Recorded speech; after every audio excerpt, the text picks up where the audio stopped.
Assalamualaikum Cik Rozi. Waalaikumsalam. Okey. Kita boleh mula Cik Rozi ya. Boleh di. Okey, Assalamualaikum dan salam sejahtera dan selamat pagi. Kita bertemu kembali dalam kursus secara dalam talian dengan yang bertajuk khusus pengurusan perolehan. Okey, saya memperkenalkan penceramah kita pada kali ini. Saya memperkenalkan penceramah kita ialah Encik Muhammad Rozi bin Sudain yang merupakan penolong bendahari kanan di Pejabat Bendahari. Beliau mula berkhidmat di Pejabat Bendahari di UMK pada 10 bulan 1 tahun 2010 dan beliau memiliki pendidikan ijazah sarjana muda dalam perakaunan daripada UiTM. Cik Rozi ini berpengalaman luas dalam bidang perakaunan dan perolehan. Tanpa melengahkan masa, saya mempersilakan Cik Rozi untuk menyampaikan kursus ini. Terima kasih. Okay, Assalamualaikum warahmatullahi wabarakatuh dan selamat pagi saya ucapkan kepada semua yang menyertai kursus pengurusan perolehan pada pagi ini. Terlebih dahulu saya ingin mengucapkan terima kasih kepada pihak Universiti kerana menjemput saya bagi menyampaikan kursus pengurusan perolehan pada pagi ini. Okey, semua tuan-puan boleh dengar jelas ke suara saya? Boleh Cik Rozi. Okey. Okey, tanpa membuang masa, kita teruskan kepada kita punya agenda utama khusus pada pagi ini. Untuk makluman tuan-puan, agenda khusus pada pagi ini kita kalau ikutkan untuk pengurusan perolehan ni dia melibatkan banyak bab, tetapi untuk dalam masa yang singkat 2 jam ni insya-Allah pada pagi ini kita hanya akan menyentuh beberapa topik penting lah sebagaimana yang saya paparkan di slide. Ada 15 topik yang kita akan share pada pagi ini, merangkumi daripada pertamanya definisi sumber dana peruntukan, yang kedua prinsip-prinsip perolehan, yang ketiga larangan kesalahan rasuah dan pelaksanaan integriti, yang keempat larangan pecah kecil, yang kelima kategori perolehan universiti, yang keenam syarat-syarat perolehan universiti, yang ketujuh kaedah perolehan universiti, seterusnya pihak berkuasa melulus, pengecualian daripada tata cara perolehan kerajaan, jawatan kuasa perolehan, carta ahli proses perolehan, hak nilai perolehan bagi mengguna pakai SST, kuasa menandatangani kontrak, seterusnya senarai semak pematuhan kawalan pengurusan perolehan, dan yang terakhir peraturan dan prosedur yang perlu kita tahu dan ambil maklum berkaitan dengan pengurusan perolehan. Jadi untuk dalam tempoh 2 jam ni kita akan sentuh 15 subtopik lah. Kalau ikutkan kalau keseluruhan pengurusan perolehan tu dia memang mencakupi banyak topik dan banyak bidang, tapi untuk khusus ni kita tengok perkara-perkara yang penting lah yang sebagai asas untuk kita menguruskan perolehan terutamanya di peringkat PTJ. Okey, seterusnya Cik Effendi.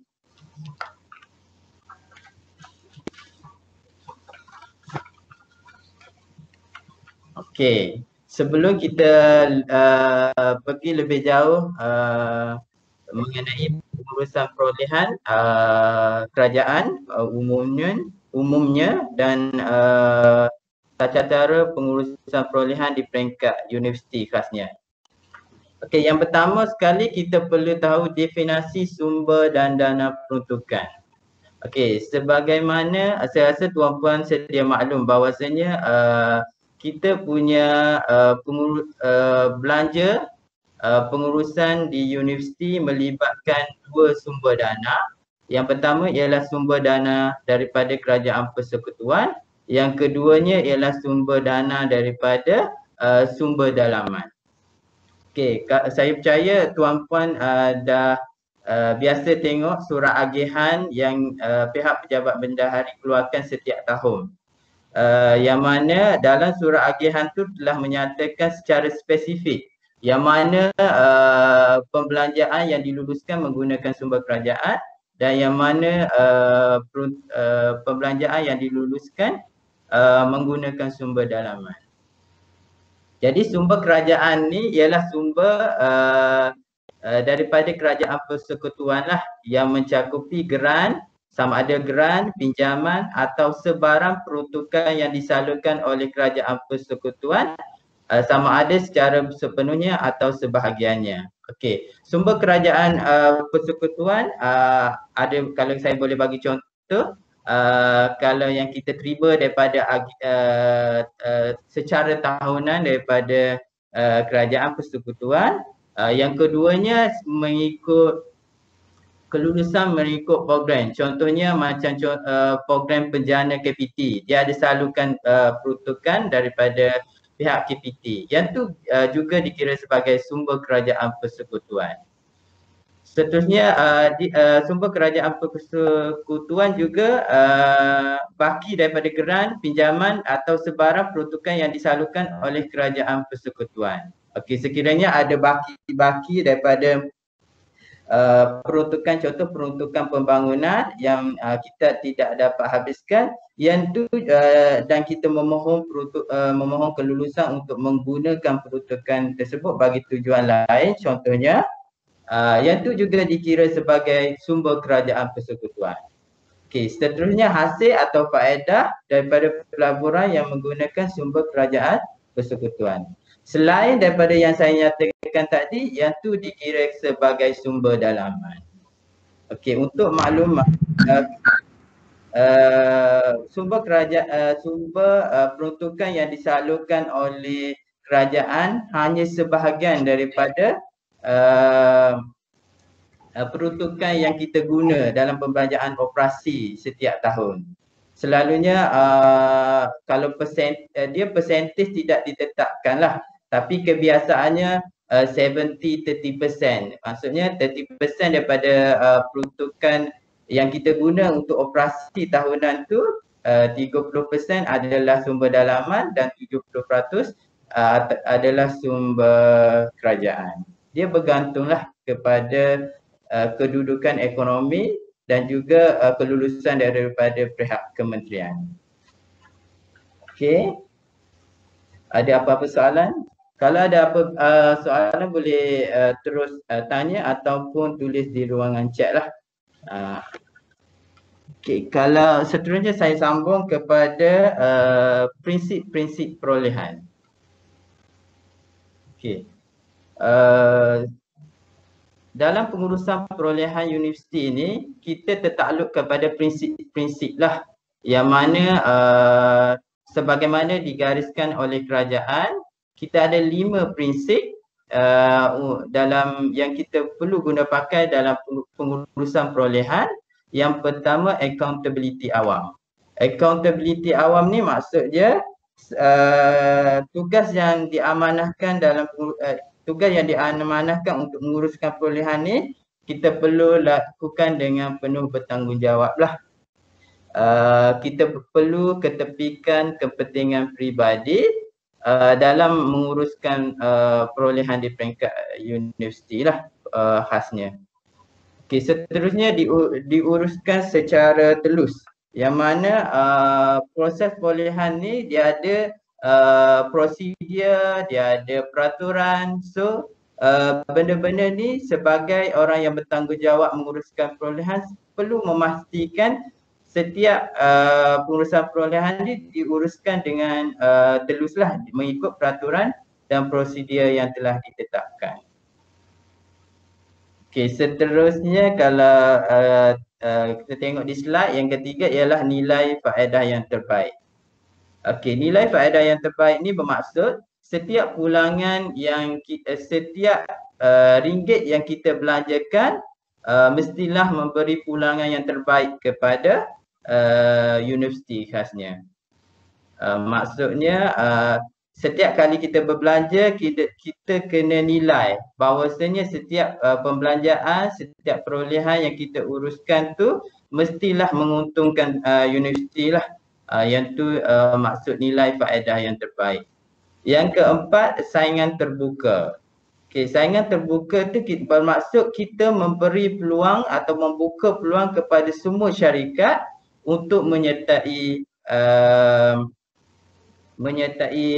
perolehan dah di peringkat universiti, yang mana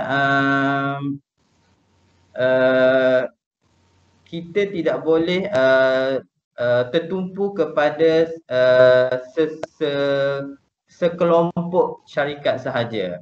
Maksudnya sebab tu dalam pengurusan perolehan tu kita syaratkan bila kita buka perolehan, kita buat iklan secara terbuka, bermaksud kita memberi peluang kepada dan kita mewar-warkan kepada semua syarikat untuk sama-sama memberi tawaran terhadap perolehan yang kita buka. Itulah.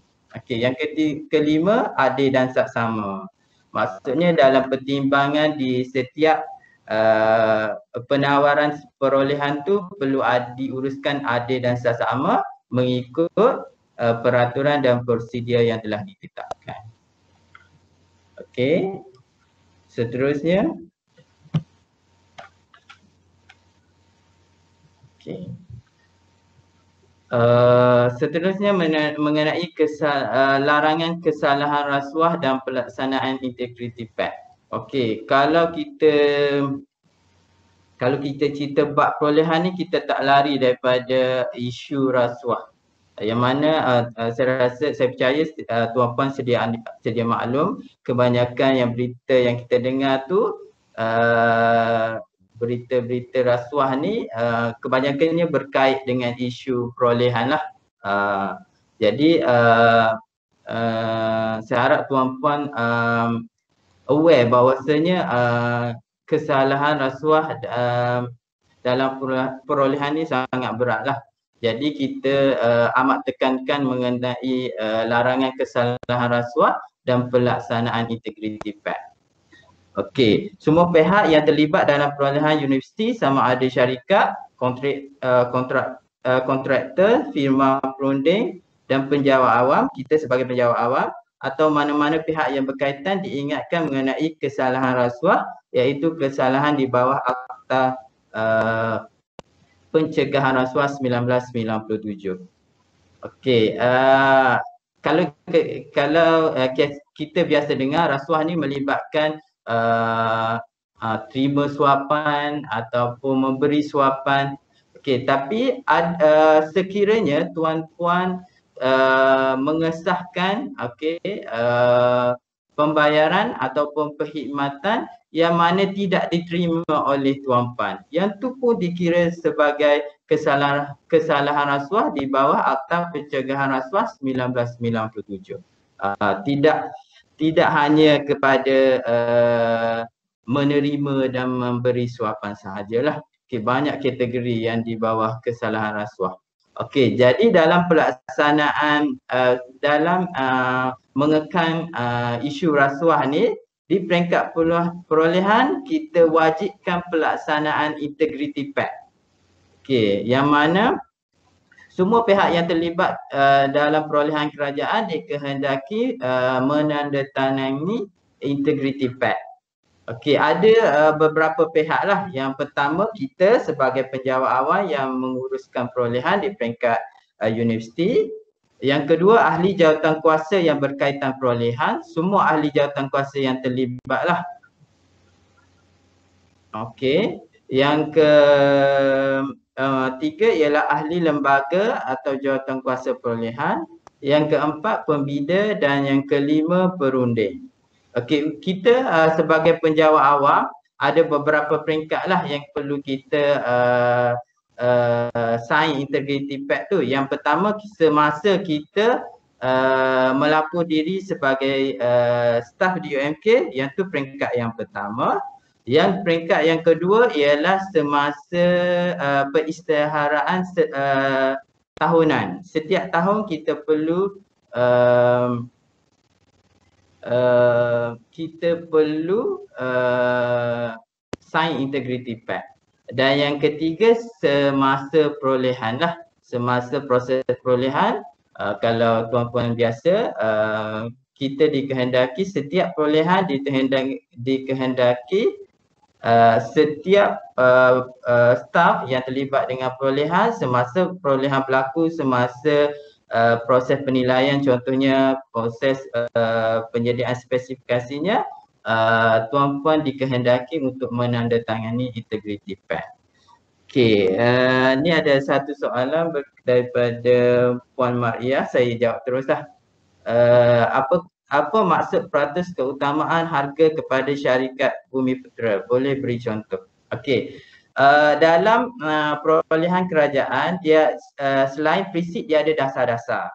Salah satu dasar ialah dasar keutamaan kepada syarikat Bumiputera. Okey, jadi di sini kerajaan menekankan ada beberapa keistimewaan lah kepada syarikat Bumiputera, yang mana salah satunya ialah untuk perolehan antara 50 hingga 100 ribu, yang tu memang dikhaskan untuk syarikat Bumiputera sahaja. Okey, yang keduanya, peratus keutamaan bermaksud dalam setiap perolehan, okey, contohnya kalau dalam perolehan, contohnya kita ada menguruskan perolehan, okey, dan beberapa syarikat ambil mengemukakan tawaran. Okey, katakanlah daripada 5 syarikat yang mengemukakan tawaran, ada 2 syarikat Bumiputera, ada 3 syarikat NAM Bumi contohnya. Jadi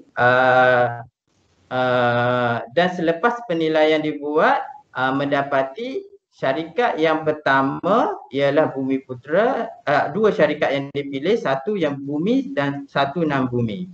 Okey. Dan didapati syarikat NAM Bumi ini menawarkan harga yang lebih rendah berbanding syarikat Bumi. Dan kedua-duanya memenuhi spek yang kita tawarkan. Jadi kalau kebiasaannya kita akan pilih syarikat NAM Bumi tadilah sebab dia menawarkan harga yang lebih rendah. Tetapi dalam perolehan kerajaan, dia ada persentage tertentu yang mana sekiranya harga tu lebih tinggi berapa persen daripada harga yang perbezaan tadi, dia boleh diberi keutamaan kepada Bumi tadi.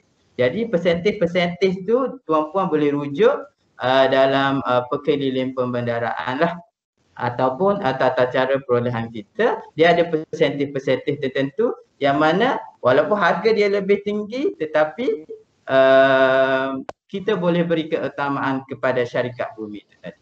Okey, saya harap itu menjawab soalan daripada Puan ya. Okey. Kalau seterusnya,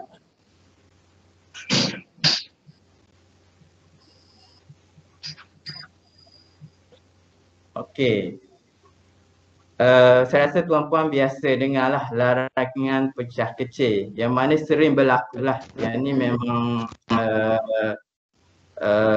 dalam perolehan memang sentiasa berlaku dan sentiasa menjadi isu kepada audit, sama ada audit dalam ataupun audit luar lah, audit negara khususnya. Jadi apa maksud pecah kecil? Pecah kecil maksud dia ialah kita mengelakkan proses sebut harga dan tender yang mana melibatkan jenis item yang sama, sumber peruntukan yang sama dan tahun keuangan yang sama. Okey, iaitu untuk mengelakkan proses sebut harga dan tender. Okey, jenis item yang sama ni maksud dia macam alat tulis. Alat tulis macam pen, kertas, semua tu dikategorikan sebagai item yang sama. Okey, contoh yang kedua macam perabot, tak kisahlah kerusi ke, meja ke, almari, semua tu dalam item yang sama. Jadi kita tidak, sekiranya PTJ nak menguruskan perolehan tu, dia kena pastikan perolehan untuk jenis item yang sama tadi tidak dipecah kecil lah. Tak adalah beli kursi, beli meja. Okey. Bukan bermaksud tak boleh beli kursi asing, meja asing. Tetapi apa yang kita tekankan di sini ialah mengenai kaedah perolehan untuk beli tadi. Okey, nanti saya akan berikan contoh. Okey, seterusnya sumber peruntukan yang sama. Okey, peruntukan daripada mengurus, peruntukan daripada amanah, sumber dalaman dan sebagainya. Dan dalam tahun keuangan yang sama. Okey, bila isu pecah kecil ni dia kita bila berlakunya pecah kecil, maksud berlakunya pecah kecil ni dalam tahun yang sama. Bukannya kita beli tahun ni dan tahun depan sebahagian yang tu dikira sebagai pecah kecil. Tidak. Dia ialah dalam tahun yang sama. Awal tahun beli, akhir tahun beli, tapi kaedah kita beli awal tahun dan akhir tahun tu contohnya beli alat tulis 19,000 pada tahun awal tahun, 20,000 pada akhir tahun. Jadi 19,000 tadi adalah kaedah pembelian terus. Jadi untuk mengelak patutnya 19 campur 30 contohnya, yang tu dah dikira sebagai sebab harga. Tapi untuk mengelakkan sebab harga tadi kita beli dulu 19,000 di bawah pembelian terus. Yang 30 tadi baru sebut harga. Yang tu dikira sebagai pecah kecil. Okey, PTJ boleh melaksanakan kaedah perolehan yang ditentukan sekaligus atau beberapa kali sepanjang tahun. Okey, yang ni saya maksudkan tadi. Contohnya PTJA merancang membeli alat tulis berjumlah 60,000 pada tahun 2021. Okey, dia boleh membeli sama ada kita nak beli sekaligus ataupun beberapa kali. Tapi dia kaedah perolehan ditentukan melalui perancangan tahunan. Contohnya macam kita nak beli 60,000 ni, 60,000 alat tulis. Jadi kalau perolehan dibuat sekaligus 60,000, kita consider di bawah kaedah sebut harga. Jadi bila dah perancangan tahunan tu dikategorikan di bawah kaedah sebut harga, maksudnya walaupun kita uruskan perolehan tu sebanyak 3 kali, contohnya pada bulan Februari 10,000, Jun 30,000. Okey, tetapi kaedah dia kalau ikutkan kalau contohnya kat sini Februari 10,000. Jadi bila 10,000 kita assume dia di bawah pembelian terus. Tidak. Sebenarnya walaupun harga dia 10,000, dia mesti diuruskan secara sebut harga mengikut perancangan tahunan tadi. Jadi bila kita buka sebanyak 3 kali pun still lagi dia kita uruskan di bawah sebut harga, yang tu tidak dikira sebagai pecah kecil. Okey, saya harap tuan-puan ambil maklum dan fahamlah mengenai isu pecah kecil. Okey, ada apa-apa soalan sebelum saya teruskan?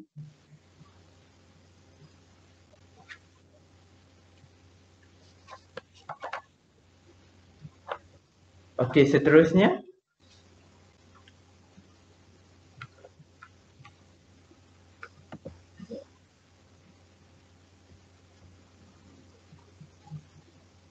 Cik Effendi, seterusnya.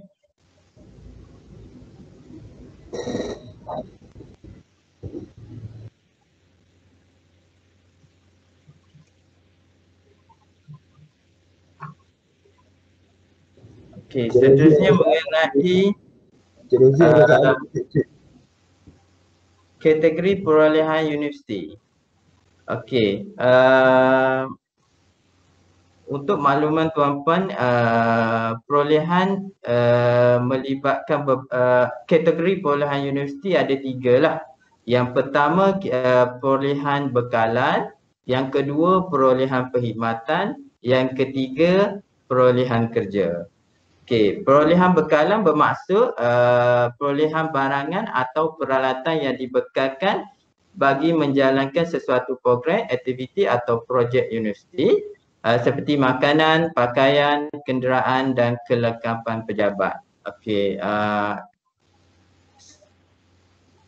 Okey.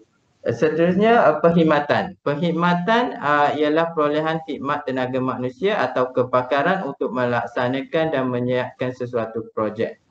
Okey. Dan untuk perkhidmatan ni kita kategorikan sebagai dua kategori, iaitu perkhidmatan, perolehan perkhidmatan perunding dan perolehan perkhidmatan bukan perunding. Okey, perunding melibatkan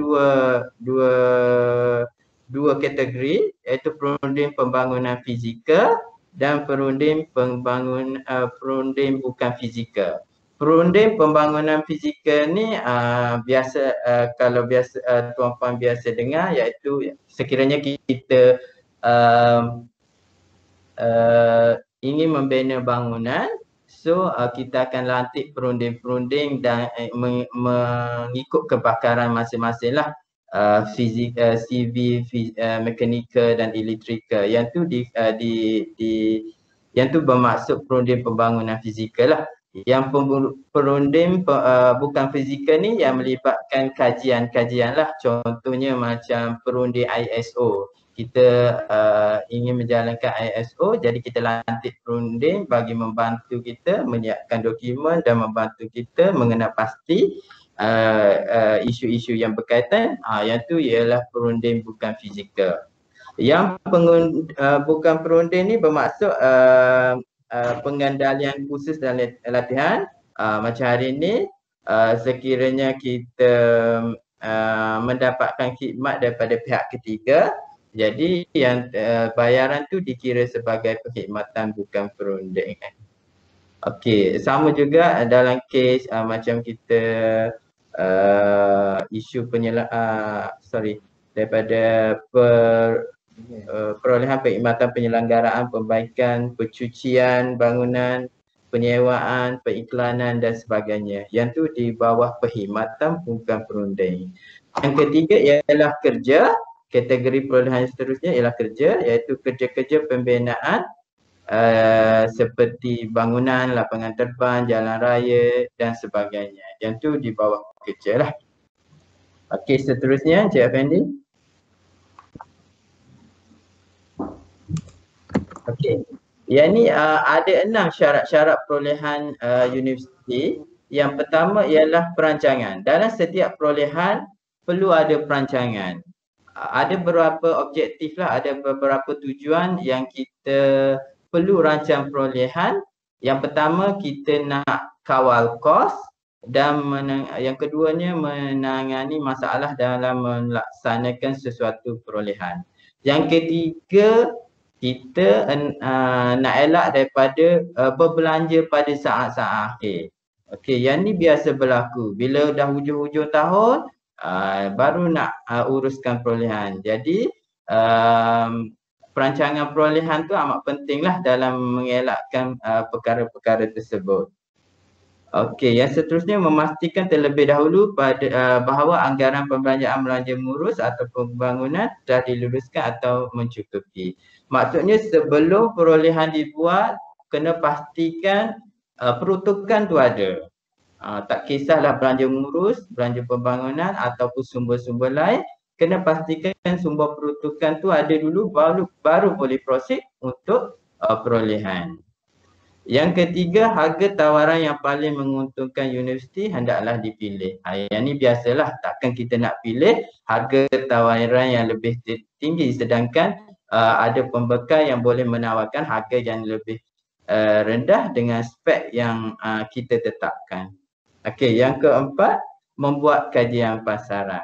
Maksudnya sebelum perolehan dibuat, kita perlu buat kajian pasaran untuk memastikan anggaran jabatan yang kita sediakan tu ialah benar-benar tepat lah. Dan seterusnya, bagi perolehan bekalan perkhidmatan yang sukar ditentukan harga pasaran, boleh menggunakan harga perolehan lampau. Maksudnya perolehan, contohnya kita nak buka sebuah harga pakaian seragam. Contohnya pada tahun ni, jadi harga yang untuk perolehan tahun lepas tu boleh diguna pakai. Sekiranya kita sukar untuk tentukan harga pasaran. Yang ni untuk certain yang certain perolehan lah. Tapi kalau dalam kategori harga, contohnya saya bagi tadi uniform, yang tu tak ada masalah untuk kita dapatkan harga pasaran. Dan yang terakhir ialah bagi bidang khusus yang memerlukan lesen, permit yang sah atau keperluan lain yang disyaratkan mengikut peruntukan undang-undang yang ditetapkan. Maksudnya kalau bidang-bidang khusus, kalau perlu lesen, kena tentukan sama ada perlu tak kita masukkan dalam syarat-syarat perolehan kita. Contohnya macam kerja perlukan lesen CIDB. Yang ni biasanya melibatkan kerja-kerja khusus lah. Yang ni yang memerlukan lesen ataupun permit daripada pihak berkenaan. Okey, seterusnya. Okey, yang ni kaedah-kaedah perolehan bagi perkhidmatan dan bekalan. Saya fokuskan kepada perkhidmatan dan bekalan lah. Sebab kerja ni dia complicated sikit lah. Dan kebiasaannya kerja ni diuruskan oleh pejabat pembangunan dan pengurusan infrastruktur. Jadi untuk hari ni kita fokus kepada kaedah-kaedah perolehan perkhidmatan dan bekalan. Okey, ada beberapa kaedah lah dalam menguruskan perolehan ni. Yang pertamanya ialah melalui panjang runcit. Okey, kalau tuan-puan ambil maklum bahawasanya untuk nilai panjang runcit kita telah naikkan daripada 300 kepada 500 lah. Yang ni boleh rujuk kepada surat pekeliling Bendahari Bilangan 1 tahun 2021. Yang ni baru je lah. Sebelum ni had nilai untuk panjang runcit adalah RM300. Okey, seterusnya ialah pembelian terus tanpa LO. Slide sebelum Cik Hani. Okey, pembelian terus tanpa LO iaitu amount tidak melebihi 1,000. Yang mana kita dapatkan kita isi borang pesanan belian, lepas tu dapatkan invoice daripada syarikat, terus kita keluarkan arahan untuk bayaran lah, iaitu yang bawah 2,000, tidak memerlukan LO.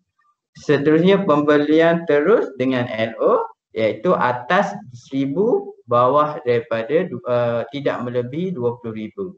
Yang ni perlu dapatkan 3 quotation daripada pembekal dan perlu keluarkan LO lah sebelum perolehan tu dilaksanakan. Okey, yang ni tuan-puan kena ambil maklum bahawasanya sebarang pengeluaran LO perlu dibuat sebelum program ataupun bekalan dilaksanakan. Yang ni memang adalah berlaku, jadi akan menjadi satu kesalahan sekiranya LO dikeluarkan selepas pembekalan atau perkhidmatan dilaksanakan. Okey, jadi kalau di peringkat pejabat bendahari sekiranya perkara ini berlaku, kita berhak untuk tolak. Jadi PTJ kena fikirlah cara untuk menyelesaikan masalahnya sekiranya LO dikeluarkan selepas perkhidmatan atau bekalan dilaksanakan. Okey, yang seterusnya ialah sebut harga iaitu amount melebihi 20,000 sehingga 500,000. Yang ni diuruskan secara sebut harga. Okey, untuk sebut harga ni kita kategorikan dua kategori lah, iaitu sebut harga A dan sebut harga B. Sebut harga A nilai dia melebihi 20,000 sehingga 50,000. Manakala sebut harga yang tadi B, manakala sebut harga A ialah melebihi 50,000 sehingga 500,000. Okey, perbezaan dia ni ada sedikit perbezaan lah. Klasifikasi antara sebut harga A dengan sebut harga B tadi. Sebut harga A, notis kita perlu keluarkan, maksudnya iklan yang kita perlu keluarkan tu ialah sekurang-kurangnya 7 hari. Lebih tak apa, tapi paling kurang 7 hari. Untuk sebuah harga B, dia longgarkan sikit untuk nilai melebihi 20 hingga 50 ribu. Iklan hanya minimum 3 hari sahaja.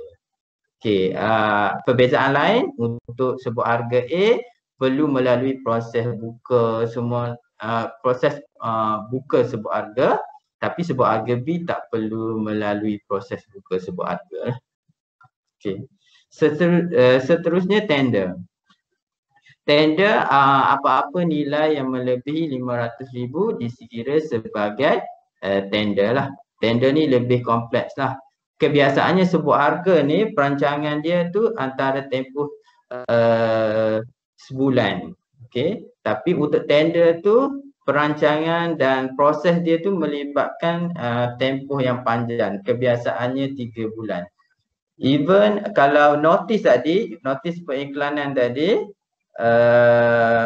kalau sebuah harga 7 hari, sebuah harga B 3 hari, tapi untuk tender ni 21 hari. Okey, Cik Afendi slide. Slide hilang. Ada kejap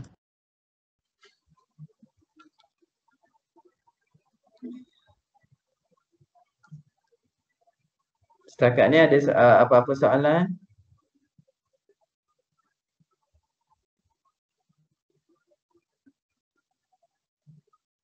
Slide sebelum tu Cik Afendi. Okey. Dan yang terakhirnya ialah kaedah-kaedah lain lah. Selain daripada yang saya nyatakan tadi, ada beberapa kaedah-kaedah lain perolehan. Yang pertamanya rundingan terus, kontrak pusat, kontrak panel. Okey, untuk kontrak panel, kontrak pusat ni ialah proses tender atau sebuah harga tu telah dikeluarkan oleh pihak MOF lah, pembendaraan. Kita hanya terus je guna pakai contohnya dalam contoh-contoh perolehan yang melibatkan kontrak pusat ni ialah ketah F4. Ketah F4 kita proses dia telah dibuat di peringkat pembendaraan, cuma kita akan ambil terus harga yang telah ditetapkan oleh pembendaraan untuk dan kita deal terus dengan kontraktor pembekal yang telah luluskan oleh pembendaraan. Okey, yang seterusnya kontrak panel. Kontrak panel ni beberapa lantikan panel dibuat oleh pembendaraan. Maksudnya untuk perolehan di bawah kontrak panel ni kita hanya boleh tawarkan kepada syarikat-syarikat yang telah diluluskan oleh MOF. Contohnya macam perabot dan juga perolehan ayam. Assalamualaikum Cik Rozi. Waalaikumsalam. Saya Abdullah daripada HBK. Ya. Saya nak tanya, boleh tak Cik Rozi ulang semula sebut harga tadi tu? Saya macam berminat dengan sebut harga tu. Sebut harga? Sebut harga A dan sebut harga B. Pasal dia punya tarikh ada 3 hari dan 7 hari tu. Okey, boleh. Terima kasih Cik Rozi.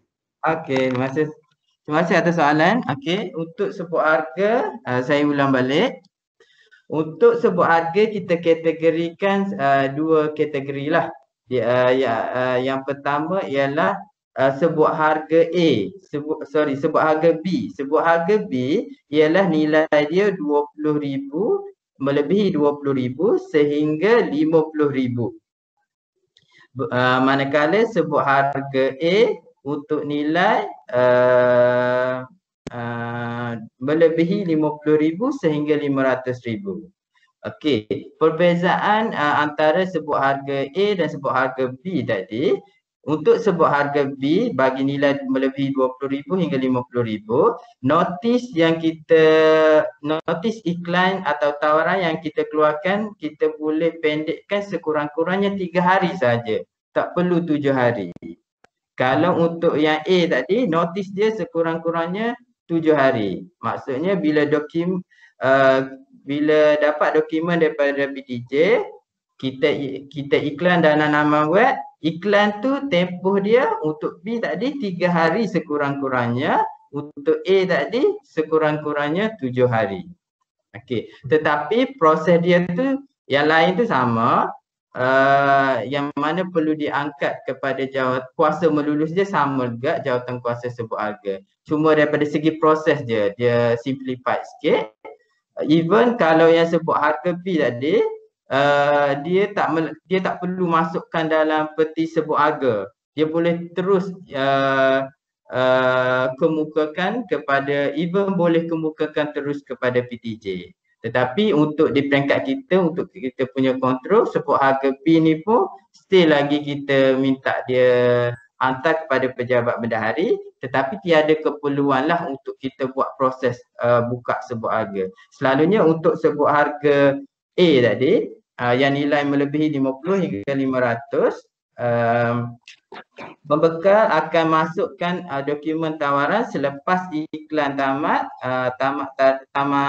selepas tarikh tamat, pembekal akan masukkan dalam peti sebut harga atau peti tender. Jadi proses dia akan melalui proses buka.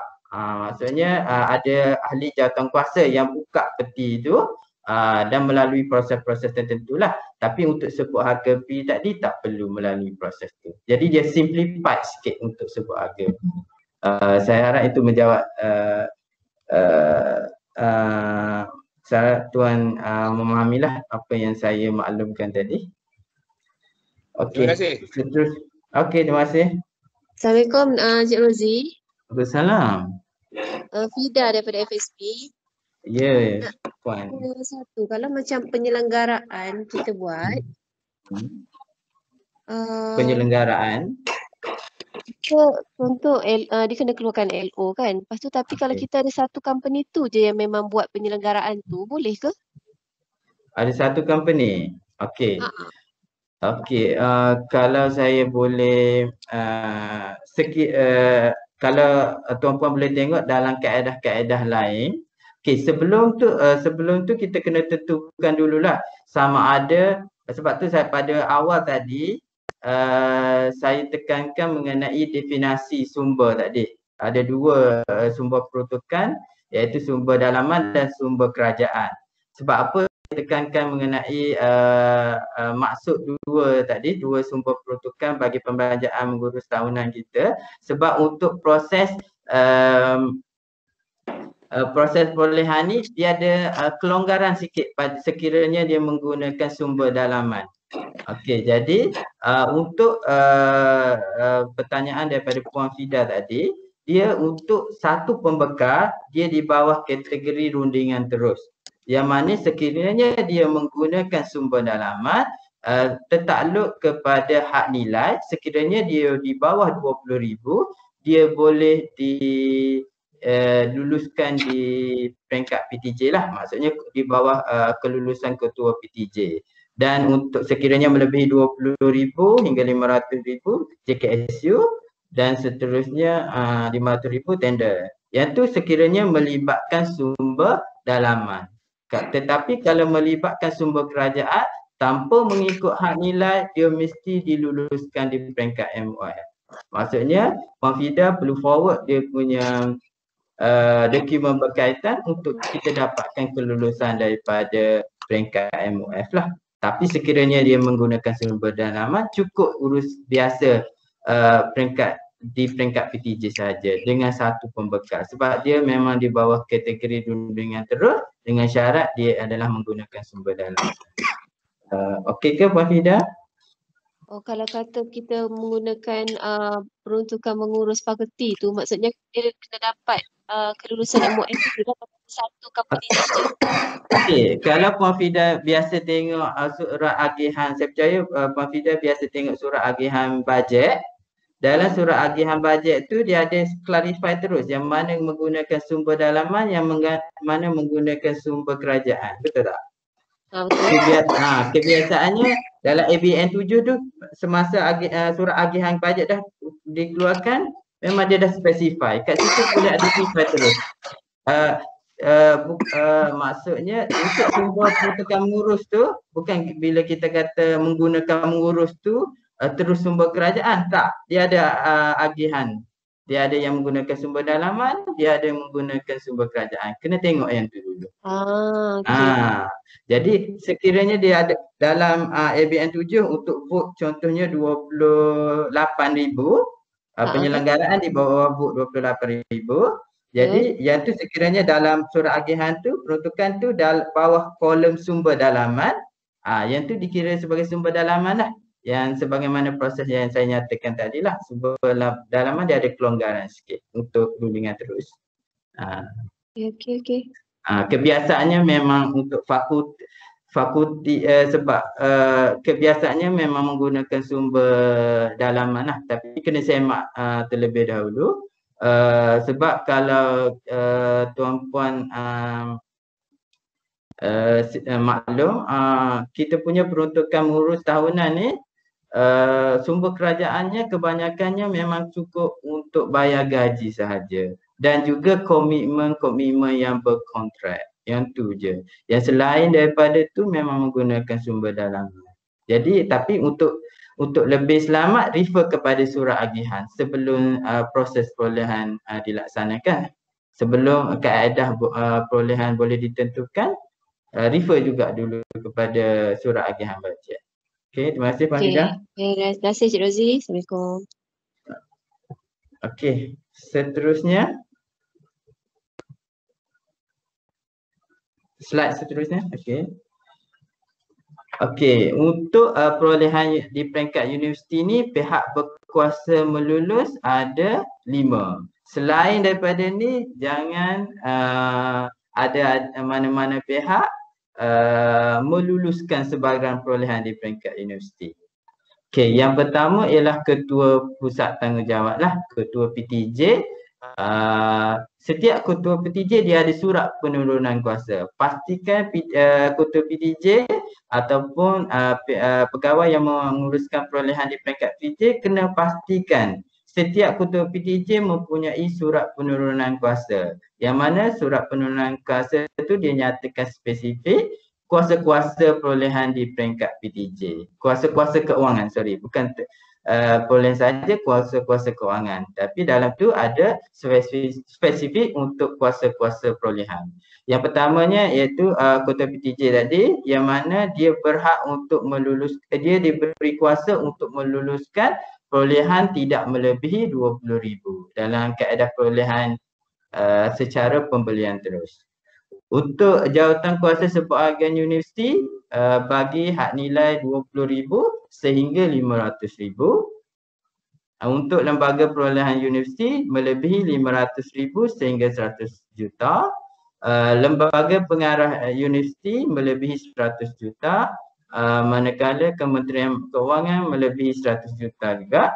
Okey, perbezaan dia sumber dalaman cukup kelulusan di peringkat LPU sahaja. Manakala sumber kerajaan sekiranya melebihi 100 juta, kelulusan perlu di peringkat MOF lah. Okey, dan untuk makluman sebarang pengecualian tak daripada tata cara perolehan menggunakan sumber dalaman, LPU boleh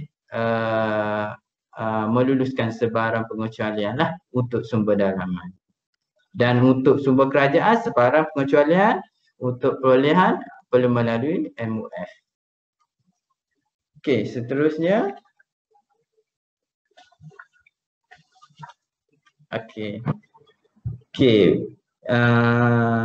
kalau tuan-puan boleh tengok pada paparan slide, yang ni ialah kategori-kategori yang mana boleh diuruskan secara rundingan terus, yang mana dikecualikan daripada tata cara perolehan tadilah. Dia ada 15 perkara yang mana kita boleh buat secara rundingan terus mengikut tata cara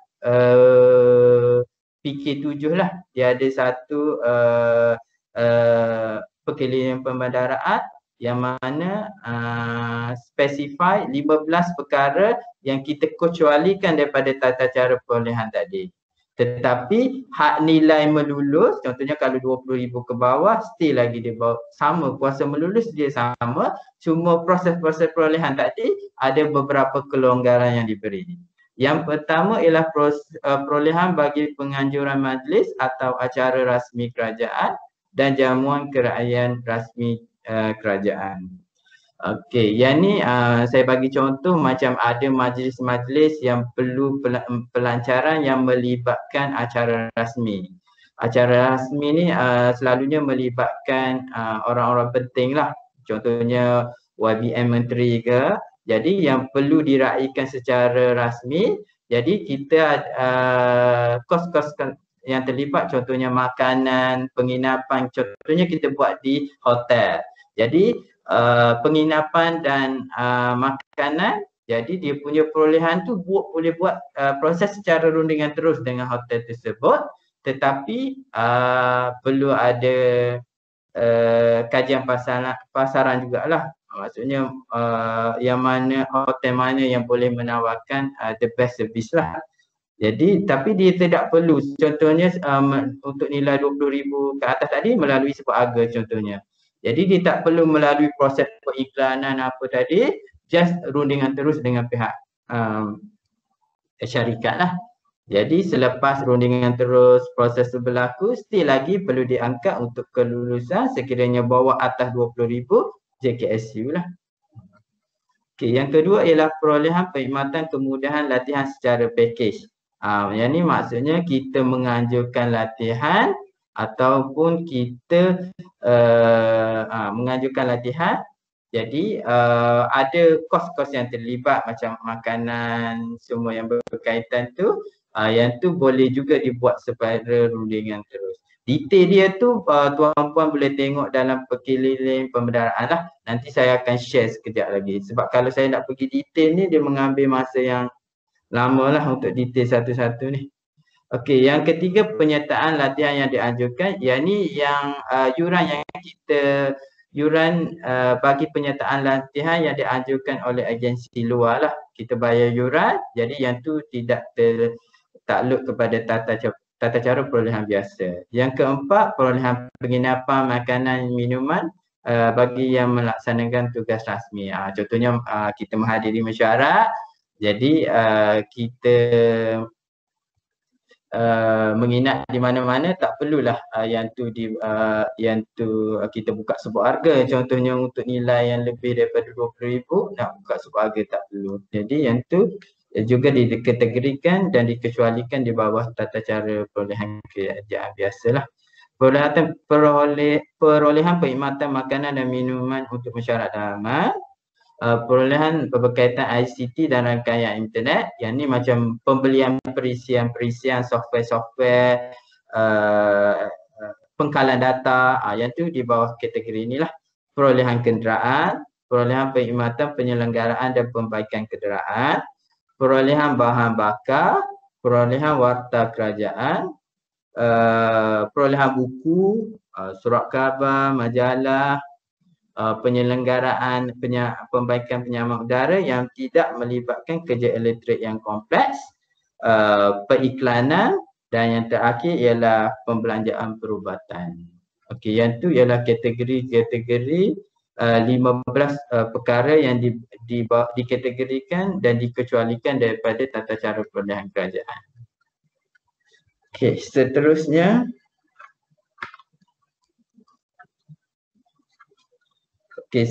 kita sentuh sedikit jawatankuasa perolehan. Okey, untuk pengurusan perolehan ni dia ada beberapa jawatankuasa yang perlu diwujudkan lah.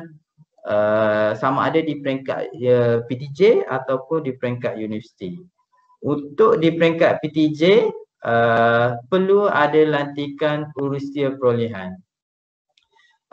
Urustia yang dilantik, maksudnya untuk urustia perolehan ni juga perlu ada surat lantikan. Urustia yang dilantik mestilah berkecuali dan tidak terbabit dalam mana-mana jawatankuasa sebuah harga atau tender yang berkaitan dengan perolehan tersebut. Maksudnya dia tak selama-lamanya sekiranya dia dilantik sebagai urustia perolehan, dia boleh dilantik secara bertempoh ataupun dia boleh dilantik mengikut case by case basis lah. Maksudnya mengikut perolehan. Contohnya bila perolehan ni perolehan A dia dilantik sebagai urus dia. Perolehan B dia dilantik sebagai ahli jawatankuasa penilaian. Contohnya dia boleh macam tu. Ataupun dia boleh bertempoh. Contohnya untuk sebarang perolehan yang melibatkan fakulti dia dilantik sebagai urus dia. Sekiranya perkara itu berlaku, dia tidak boleh menyertai mana-mana jawatankuasa perolehan yang berkaitan lah. Okey. Okey, jadi urusia takrifan urusia perolehan ni di peringkat PTJ yang menguruskan perolehan di peringkat PTJ lah. Yang di peringkat pejabat bendahari ialah saya selaku dan pegawai-pegawai lain yang yang di bawah unit perolehan pejabat bendahari. Yang tu urusia perolehan di peringkat universiti. So saya sendiri tidak boleh terlibat dalam mana-mana jawatankuasa perolehan lah. Sebab saya dilantik sebagai urusia perolehan universiti. Okey, yang kedua ialah jawatankuasa spesifikasi. Okey, sebelum yang ni benda-benda ni sebelum perolehan diuruskan, dilaksanakan, perlu pastikan jawatankuasa dan pegawai-pegawai terlibat tu diberi surat lantikan. Penumbuhan jawatankuasa ni macam saya kata tadi boleh secara bertempoh ataupun mengikut jenis perolehan. Okey, jawatankuasa spesifikasi adalah satu jawatankuasa spesifikasi yang mana dilantik oleh ketua PTJ bagi menyediakan spesifikasi umum khusus teknikal bagi tiap-tiap perolehan yang hendak dibuat. Okey, jadi dia akan tentu jawatankuasa ni bertanggungjawab untuk menentukan spek perolehan tersebut. Apa yang kita nak daripada perolehan yang kita nak buka tu. Syarat-syarat yang berkaitan yang tu ditentukan oleh jawatankuasa spesifikasi. Okey, ahli dia sekurang-kurangnya 3 orang pegawai yang mahir dan berkelayakan dalam bidang berkenaan. Dan juga boleh terdiri daripada wakil-wakil PTJ lain. Maksudnya kalau fakulti A memerlukan khidmat atau kepakaran daripada fakulti B, pegawai daripada fakulti B juga boleh dilantik. Okey. Yang ketiga ialah jawatankuasa pembuka sebut harga dan tender. Yang ni di peringkat pejabat bendahari lah. Macam saya cakap tadi, untuk serta-serta kaedah perolehan macam sebut harga A tadi dan tender, dia perlu melalui proses buka sebut harga ataupun tender. So jawatankuasa ni lah yang bertanggungjawab untuk membuka. Yang ni di peringkat pejabat bendahari lah. Kalau tuan-puan yang masih ingat, ada satu fasa yang mana kita beri penurunan kuasa untuk menguruskan perolehan sebut harga B di peringkat PTJ. Kalau tahun-tahun terdahulu sebelum ni, jadi di peringkat PTJ tu perlu ada jawatankuasa sebut harga jugalah. Tapi untuk masa tu kalau tak silap saya, dia bagi ke penurunan kuasa untuk PTJ proses sebut harga sehingga 100,000. Jadi yang 50 hingga 100 tu dia perlu proses sebut harga lah. Okey, dan yang mana dilantik secara bertulis oleh Non Chancellor dan sekurang-kurangnya 2 orang pegawai lah. Dan salah seorang tu mestilah daripada PMP. Maksudnya kalau 2 orang tu satu sokongan, satu PMP, tak ada masalah. Kebiasaannya kita buat macam tu lah. Satu PMP, satu sokongan. Kalau dua-dua PMP pun tak ada masalah. Dia tak bolehnya dua-dua sokongan. Okey, seterusnya jawatankuasa yang keempat, slide seterusnya. Okey, jawatankuasa penilaian teknikal sebut harga tender bekalan perkhidmatan kerja berasaskan teki atau design and build. Okey, untuk selepas kita buka jawatankuasa spesifikasi, dia akan tentukan spek lah. Jawatankuasa spesifikasi tadi dia akan tentukan spek. Jawatankuasa penilaian pula dia akan menilai selepas mendapat tawaran daripada pihak pembekal lah. Cik Rozi, saya ada satu soalan lah Cik Rozi. Ya, ya. Saya Sarizam dari FBKT. Ya, Yang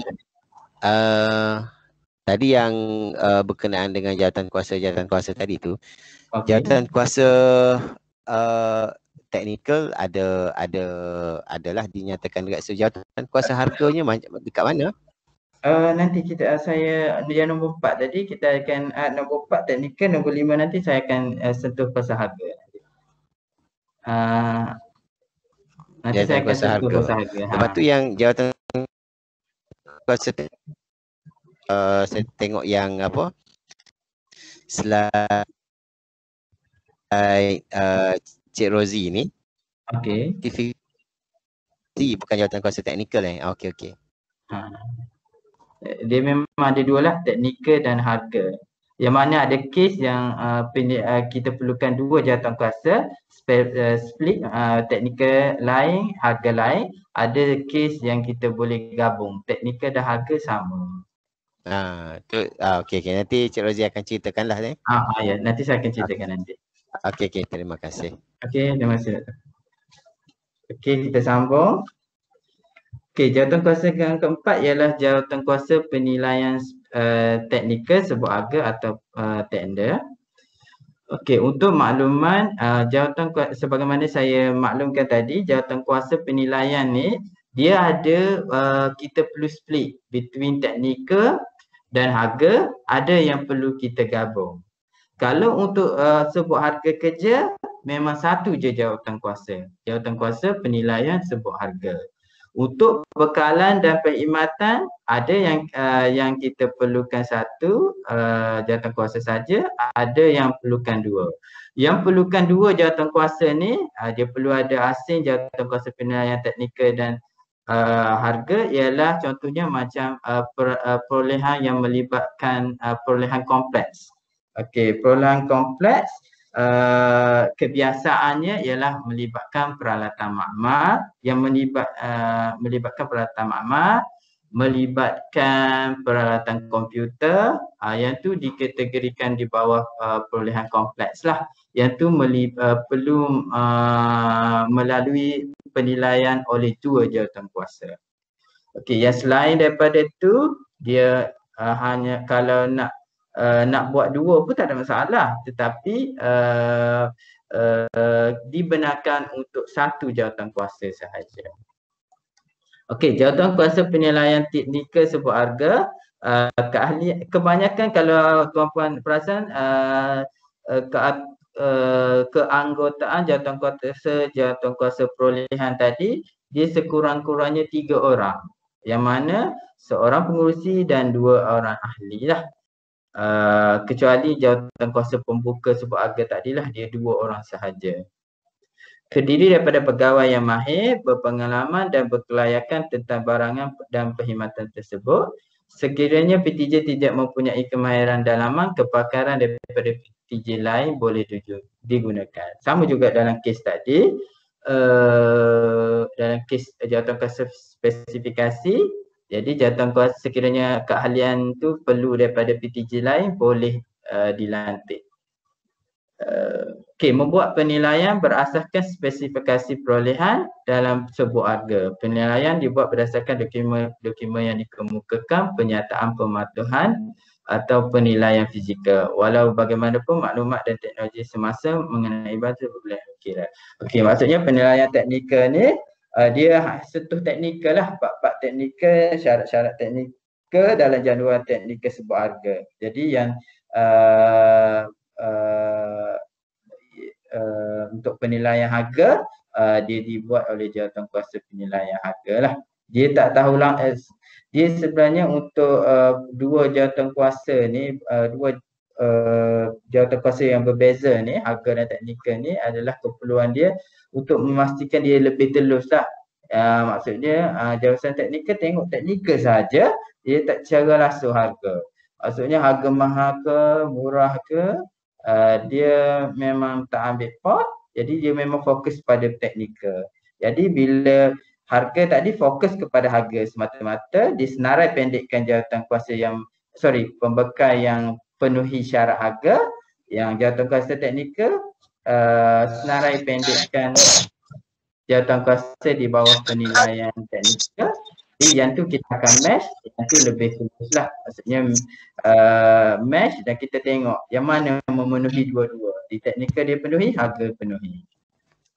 Jadi penilaian teknikal mesti dilaksanakan secara bermesyuarat. Penilaian teknikal secara edaran tidak dibenarkan. Kalau tuan-puan biasa ada mesyuarat yang membenarkan keputusan dibuat secara edaran lah. Tetapi dalam bab-bab perolehan edaran tidak dibenarkan. Sebab tu dalam tempoh PKP baru-baru ni kita mengalami kesukaran lah, sebab kita kena, kalau jawatan kuasa penilaian teknikal dan harga tadi, dia bermusyarat boleh secara online. Tetapi kalau yang pihak berkuasa melulus macam jawatan kuasa sebut harga dan lembaga perolehan, tidak dibenarkan untuk bermusyarat secara online, mesti dan secara fizikal. Jadi dalam tempoh PKP baru ni kita mengalami kesukaran lah untuk memutuskan perolehan-perolehan di peringkat universiti. Okey, seterusnya nombor 5 ialah penilaian harga yang masa saya cakap tadi. Sama juga dengan teknikal, dia ada ahli 3 orang, dua orang ahli, seorang pengurusi dan seorang ahli. Jadi dia akan tengok daripada segi harga, tempoh, keupayaan pembekal, keupayaan keuangan dia. Jadi yang ni di bawah teritori jawatan kuasa harga lah. Penilaian harga dilaksanakan sama juga secara bermusyarat dan penilaian harga secara edaran tidak dibenarkan. Okey, seterusnya, slide seterusnya, nombor 6. Okey, ni yang saya nyatakan tadilah, ada perolehan, kebanyakan perolehan memang akan guna satu jawatan kuasa sahaja yang mana menilai dua aspek lah, aspek teknikal dan aspek harga. Sebagaimana saya maklum tadi, yang tidak kompleks seperti pakaian sukan, kasut, prabu, ubat, semua tu, alat tulis dan sebagainya memadai satu jawatan kuasa sahaja. Okey, sama juga dia punya ahli jawatan kuasa 3 orang, seorang pengurusi dan 2 orang ahli, dan mesti dilaksanakan secara bermesyuarat, tidak boleh secara edaran. Okey, nombor 7.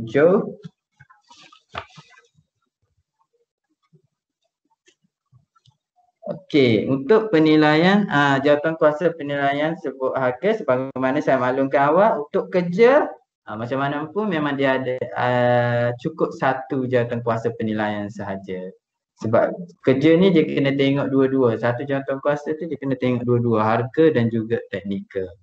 Sama juga 3 orang pegawai dan salah seorang hendaklah daripada bidang pegawai teknikal dalam bidang kerja tersebutlah.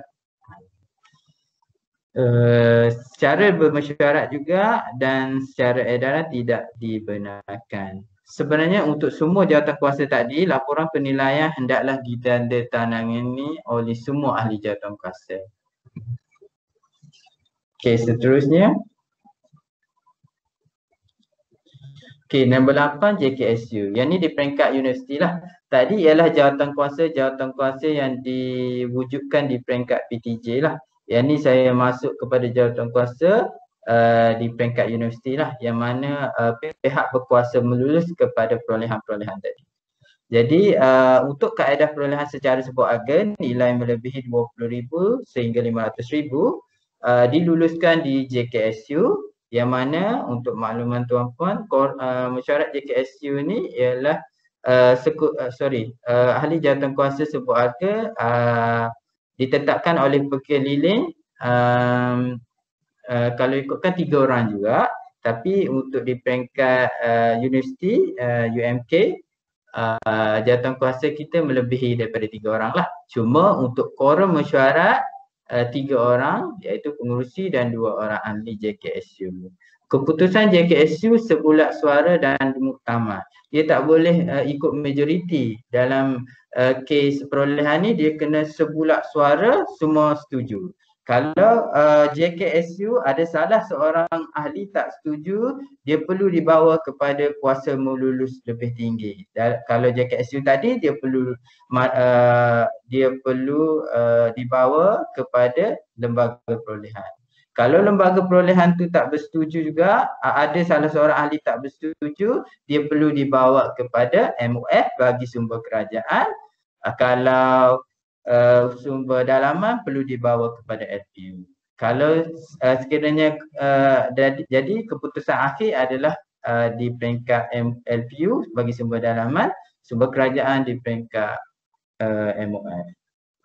Okey, untuk keanggotaan JKSU di peringkat UMK, pengurusi bendahari, pengurusi ganti mana-mana ahli yang dilantik oleh pengurusi, ahli pendaftar, pengarah pembangunan pengurusan infrastruktur, pengarah pusat komputeran dan informatik, wakil dekan, wakil timbalan dekan, wakil pengarah pusat institut atau bahagian dan wakil PMP. Jadi yang ni untuk wakil-wakil tu dia memang telah dinamakan lah. Wakil dekan kita namakan untuk setiap wakil tu 2 orang lah. Okey, seterusnya untuk lembaga perolehan universiti nombor 9. Okey, lembaga perolehan universiti memutuskan perolehan bagi nilai melebihi 500,000 hingga 100 juta. Sama juga keahlian ditetapkan oleh pekeliling 3 orang tapi kita melebihi 3 orang lah.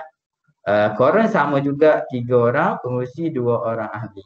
Setiausaha tak termasuk. Dalam kes ni pengurusi ialah NC sendiri, pengurusi ganti mana-mana TNC. Kita ada wakil MOF, wakil KPM, wakil Senat, pendaftar, pengarah pejabat pembangunan dan pengurusan infrastruktur dan seorang pegawai lain, pegawai awam yang dilantik daripada agensi lain. Dalam kes UMK kita lantik daripada JKR dan setiausaha adalah bendahari. Okey. Okey, yang ni carta alih proses perolehan sebuah harga atau tender. Saya ringkaskanlah. Bermula di peringkat PTJ, yang mana PTJ selepas jawatankuasa kena pastikan sebelum perolehan dibuat, saya ulang balik, yang pertama perlu ada perancangan lah. Yang kedua kena pastikan peruntukan tu telah diluluskan. Okay. Yang ketiga, jawatankuasa tadi telah dilantik lah. Surat lantikan kena ada. Even di peringkat ahli jawatankuasa sendiri perlu pastikan beliau menerima surat lantikan. Jadi kalau isu-isu berbangkit, at least kita ada surat lantikan tadi. Okey, dan proses bermula di penyediaan spesifikasi permohonan nombor sebuah harga atau tender di pejabat bendahari. Okay, selepas jawatankuasa spesifikasi bersidang dan meluluskan spesifikasi teknikal, anggaran jabatan disediakan. Jadi semua dokumen yang komplit tadi perlu melalui mendapat kelulusan ketua PTJ dan terus di-forward kepada unit perolehan pejabat bendahari untuk semakan. Sekiranya lengkap, kita akan teruskan proses periklanan. Tak lengkap, kita akan return balik kepada PTJ. Okay, sekiranya lengkap, kita akan di peringkat pejabat bendahari akan sediakan dokumen untuk dijual. Seterusnya menyediakan notis tawaran lah periklanan, yang mana kita ada beberapa kaedah sekarang ni untuk proses perolehan sebuah harga dan tender. untuk makluman, kita telah mula laksanakan pada tahun 2021 perolehan secara e-perolehan lah, yang mana kita ada sistem yang kita beli daripada third party secara web based, secara semua proses perolehan secara sebuah harga dan tender tu melalui sistem tersebut, tidak lagi diuruskan secara manual lah. Jadi periklanan kita akan buat dalam sistem tersebut dan juga dalam portal tender sebuah harga dan tender UMK lah. Jadi bila macam saya nyatakan tadi, untuk tender iklan dia 21 hari, untuk sebuah harga A 7 hari, sebuah harga B 3 hari. Yang tu sekurang-kurangnya. Kalau lebih lagi tiada masalah lah. Okay, selepas notis tu tamat, tarikh tamat tempoh tawaran tamat, so kita akan melalui proses penutupan. Selepas proses penutupan di peringkat bendahari, kita akan kemukakan dokumen tawaran daripada pembekal submit tadi untuk mesyuarat penilaian di peringkat PTJ. Mesyuarat penilaian di peringkat PTJ sama ada penilaian teknikal, harga ataupun cukup dengan satu jawatankuasa saja. Okey, laporan daripada mesyuarat jawatankuasa penilaian di peringkat PTJ akan dibawa ke mesyuarat JKSU ataupun lembaga perolehan mengikut hak nilai perolehan. Okey, sebelum kita bawa ke mesyuarat, kita akan tentukanlah, kalau tak lengkap kita akan patah balik kepada jawatankuasa, kalau lengkap kita akan semak dan kita akan bawa ke mesyuarat JKSU lah. Okey, di mesyuarat JKSU pula sekiranya ada perkara-perkara berangkit ataupun perlukan maklumat lanjut, kita akan patahkan balik kepada jawatankuasa penilaian. Mesyuarat sekiranya tak ada apa-apa dan diluluskan, kita akan terus ke proses seterusnya, iaitu penyediaan LO, SST ataupun kontrak lah mengikut kaedah perolehan. Okey, cuma untuk makluman, mesyuarat JKSU memang kita adakan sekurang-kurangnya sekali sebulan. Tapi apa yang berlaku disebabkan tak ada perancangan tadilah, menyebabkan banyak sangat JKSU khas yang kita perlu buat.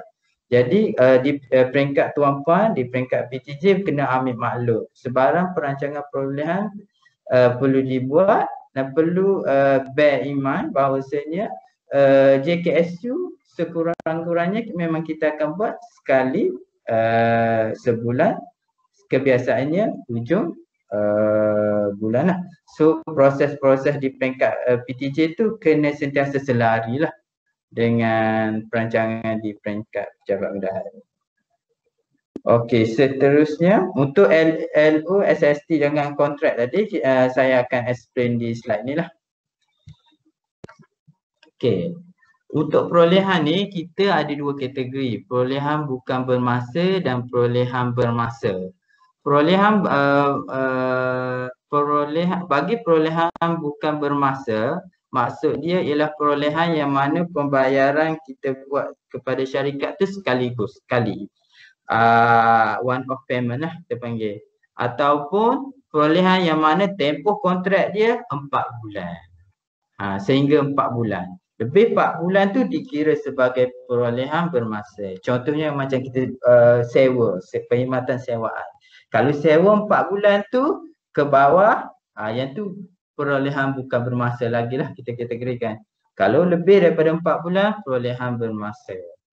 Jadi kenapa perlu faham maksud perolehan bukan bermasa? Sebab dari segi documentation dia berbeza sikit. Okey, untuk perolehan bawah 20,000 ke bawah, bagi perolehan bukan bermasa, dia hanya cukup sekadar pesanan tempatan LO lah. Untuk yang melebihi 520,000 hingga 500,000 SST tanpa dokumen kontrak. Maksudnya selepas kelulusan JKSU, ni melebihi 20 hingga 500 ni sebuah harga lah. Selepas kelulusan JKSU, kita di peringkat pejabat bendahari akan keluarkan SST. Dan untuk perolehan jenis ni sekiranya memang tidak dinyatakan dalam pengadilan, tidak perlu kontrak lah. Tapi sekiranya perolehan rumit dan PTJ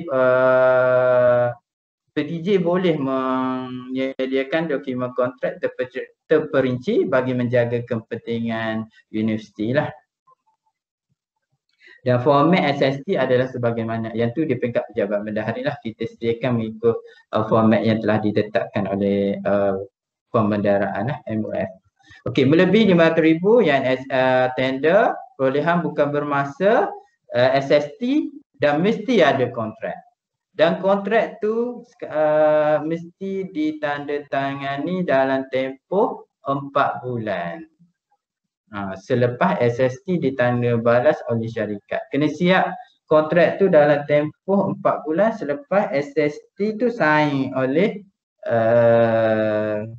pihak syarikat tadi. Yang ni yang kebiasaannya menjadi isu audit lah. Kontrak ditandatangani selepas tempoh 4 bulan. Even kalau ikutkan berapa sangat yang melebihi 500,000 ni, dalam kategori ni tender lah. Tapi still lagi isu ni berlaku yang mana kontrak ditandatangani melebihi tempoh 4 bulan. Yang ni untuk bekalan dan perkhidmatan lah. Okey, untuk perolehan bermasa, SST dah disusuli dengan dokumen kontrak yang lengkap. Okey, perolehan bermasa yang tadi yang mana melibatkan tempoh yang melebihi 4 bulan, yang tu kena tak kira nilai, even 20,000 ke bawah 20,000 pun still lagi kena ada kontrak. Yang tu memang telah ditetapkan oleh pekenilin lah. Okey, untuk kerja dia berbeza sikit. Untuk hak nilai bawah 500,000, perbezaan untuk kerja dia cukup sekadar LO, index kontrak ataupun SST.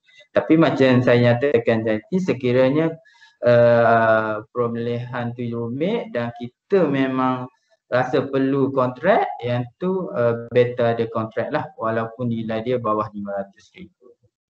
Okey, seterusnya.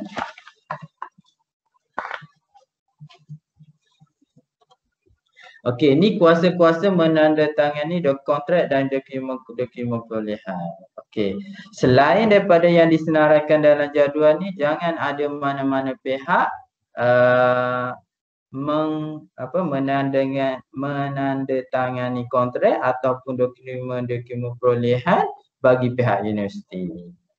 Okey, Naib Chancellor untuk SST dengan dokumen yang berkaitan perolehan dan juga kontrak melebihi 500,000, kontrak berkaitan pelatihan, cuti belajar, zamalah sebagai ketika sangkutan industri, latihan dan perkhidmatan staf melebihi 500,000 NC lah. Okey, untuk SST dan dokumen yang berkaitan dengan kontrak bekalan dan perkhidmatan sehingga 500,000 bendahari. Untuk kerja pengarah 3PI sehingga 500,000. Untuk kontrak berkaitan dengan pelatihan, cuti belajar, zaman semua tu sehingga 500,000 pendaftar. Selain daripada tu, kontrak untuk sebuah harga, untuk kontrak untuk perolehan, spesifik perolehan memang di Naib Chancellor lah yang akan menandatangani kontrak. Cuma SST saja diturunkan kuasa sehingga 500,000 bendahari, untuk kerja, untuk bekalan dan perkhidmatan bendahari. Kerja sehingga 500,000 ialah pengarah 3PI. Yang tu kena ambil maklum lah di peringkat bendahari sendiri dan juga di peringkat PTJ. Okey, seterusnya kita dah ke tajuk yang kedua terakhir. Senarai semak pematuhan kawalan pengurusan perolehan. Okey, yang ni saya sediakan, saya ambil daripada senarai semak pengauditan yang mana sebagai panduan kita di peringkat PTJ, apa yang perlu kita tengok dan di peringkat PTJ dalam pengurusan perolehan di peringkat PTJ. Yang pertama ialah kawalan perolehan. Yang ni ialah benda-benda yang kebiasaannya bila pengauditan perolehan sama ada di peringkat PTJ ataupun universiti sendiri, yang ni ialah sub-indicator ataupun kriteria yang telah yang akan dinilai oleh juruaudit lah. Yang pertama, perancangan perolehan. Macam saya stress pada awalnya, perlu ada perancangan perolehan tahunan. Okey. Dan perancangan perolehan tu perlu disahkan. Dalam ni dia kata perancangan perolehan tahunan tender, sebenarnya dia perancangan perolehan tu di peringkat PTJ dan universiti kena semualah, tak kisah pembelian terus sebut harga tender. Cuma di peringkat MOF dia untuk tender sebab setiap tahun perancangan perolehan memang kena kemukakan kepada MOF. Jadi yang tu yang auditor stresskan mengenai perancangan perolehan bagi tender. Okey, yang ni di peringkat pejabat bendahari je lah, yang GPIS, sistem GPIS yang mana perolehan didaftarkan dalam sistem GPIS. Yang tu di peringkat bendahari. Perolehan, pelaksanaan perolehan secara elektronik mencapai 75% daripada jumlah perbelanjaan bagi perolehan bekalan dapat khidmatan. Yang ni pun sama di peringkat pejabat bendahari. Okey, peti tawaran sebuah harga disediakan. Peti tawaran mempunyai dua kunci berbeza. Kunci dipegang oleh dua orang pegawai bekalan. Ini proses buka sebuah harga tadi. Yang ni pun di peringkat pejabat bendahari. Okey, cuma yang di peringkat PTJ tadi ialah perancangan perolehan tadilah perlu ada. Okey, seterusnya. Okey, untuk kaedah pembelian terus. Okey, antara kawalan-kawalan yang disemak adalah dan setiap PTJ perlu memastikan kawalan-kawalan ini dipenuhilah. Satu, pembelian terus bagi setiap item tidak melebihi 20,000 setahun, yang isu pecah kecil tadi. Pembelian terus bagi kerja requisition tidak melebihi 50,000, yang ni untuk kerja. LO dikeluarkan terlebih dahulu sebelum, yang ni saya stress tadi, LO dikeluarkan terlebih dahulu sebelum bekalan atau perkhidmatan diterima. LO atau pesanan pembelian diluluskan pegawai yang diberi kuasa sahaja. Maksudnya kalau bawah 20,000 tadi, kelulusan dia ialah ketua PTJ lah yang diberi kuasa. Kena pastikan surat penurunan kuasa tu diterima lah. Kalau tak ada surat penurunan kuasa, tidak dibenarkan untuk menandatangani dokumen pesanan pembelian. Dan comeback balik kepada pejabat bendahari untuk kita semak lah sekiranya ada perkara tersebut berlaku. Okey, seterusnya mendapatkan sekurangnya 3 tawaran harga. Maksudnya untuk pembelian terus di bawah 20,000 tadi kena ada sekurang-kurangnya 3 quotation. Lebih tak ada masalah, sekurang-kurangnya 3 quotation. Okey, yang seterusnya, slide seterusnya. Okey, yang ni ialah pengurusan perolehan melebihi 20 hingga 50. Yang ni yang saya sebutkan tadi iaitu di bawah kategori sebuah harga B, yang mana antara nilai melebihi 20 sehingga 50. Anggaran AJ still lagi perlu disediakan. Mempelawa sekurangnya 3 pembekal. Okey. Yang ni maksudnya sekiranya kita buka tu secara pelawaan, bukan periklanan tadi, kita perlu tawarkan kepada surat pelawaan perlu dikeluarkan kepada 3 orang, sekurang-kurangnya 3 pembekal yang berdaftar dengan MOF lah.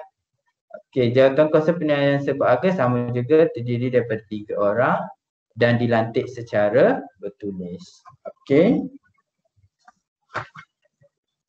Untuk perolehan sebut harga A nilai 50,000 sehingga 500,000.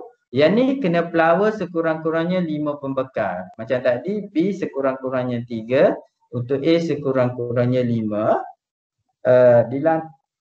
Jawatan kuasa sebut harga dilantik secara bertulis. Pembuka juga sebut harga dilantik secara bertulis, ini peringkat pejabat bendahari. Dan jawatan kuasa penilaian sebut harga dilantik secara bertulis oleh ketua PTJ yang diberi kuasa. Borang jadual sebut harga diisi dengan lengkap. pelaksanaan integrity pact dipatuhi. Maksudnya tadi setiap jawatan kuasa tadi perlu menandatangani integrity pact lah. Keputusan jawatan kuasa sebut harga ditandatangani oleh pengurusi dan ahli jawatan kuasa sebut harga, yang ini merefer kepada JKSU. Di peringkat penilaian di jawatan kuasa penilaian di peringkat PTJ, cukup sekadar laporan penilaian sebuah harga yang ditandatangani oleh pengurusi dan semua ahli. Okey, kalau ada minit lagi cantik. Okey, kalau ada borang keputusan pun lagi cantik. Jadi apa yang diperlukan sini hanyalah laporan penilaian lah. Kalau di peringkat PTJ, laporan penilaian sebuah harga, laporan penilaian teknikal ataupun laporan penilaian harga perlu ditandatangani oleh ketiga-tiga orang ahli lah. Maklumat lengkap serta pertimbangan disimpan oleh urusia. Okey, minit disediakan. Yang ini refer kepada JKSU lah. Keputusan muktamad dipamerkan di papan kenyataan atau laman web universiti.